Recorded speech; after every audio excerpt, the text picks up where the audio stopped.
और जो जानकारी मिली है, जो विशाल चौरसिया है, ये कई परीक्षाओं का जो है पेपर लीक करता था। और ओडिशा एसएससी जो जूनियर इंजीनियर का एग्जाम है, इसका भी इसने पेपर लीक किया था। इसको पटना से ओडिशा पुलिस गिरफ्तार कर ले गई थी। ओडिशा जेल में ये बंद था और वहां से छूटने के बाद जब ये पटना आया था, तो इसी दौरान जो ये शिक्षक बहाली की परीक्षा चल रही थी, तो उसने संपर्क साधा कई लोगों से और इसके सहयोग में कई लोग सामने आए।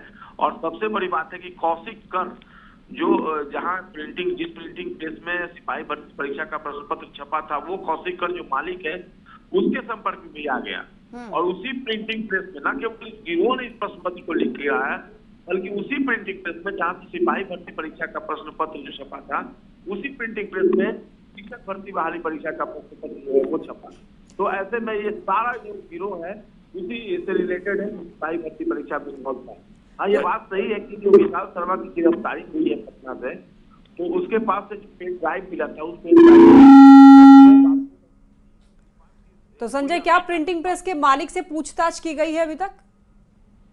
देखिए, अभी इसमें और कई गिरफ्तारियां होंगी। बीपीएससी से लेकर जो माफिया तत्व हैं, उसमें प्रिंटिंग प्रेस के मालिक सभी शक के दायरे में, और इन सभी से पूछताछ होगी।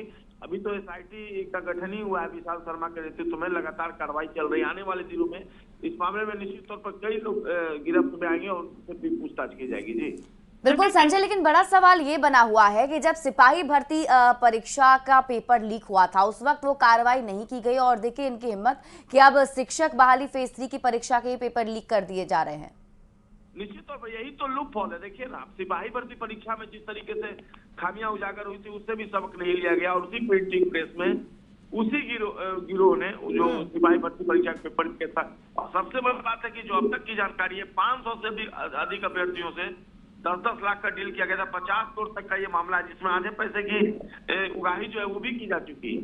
तो कई चौंकाने वाले तथ्य सामने आ रहे हैं। अब ऐसे में बीपीएससी और ईओयू अब दोनों आमने सामने है। ईओयू का प्रबल दावा है कि जो पेपर है वो लीक हुआ था।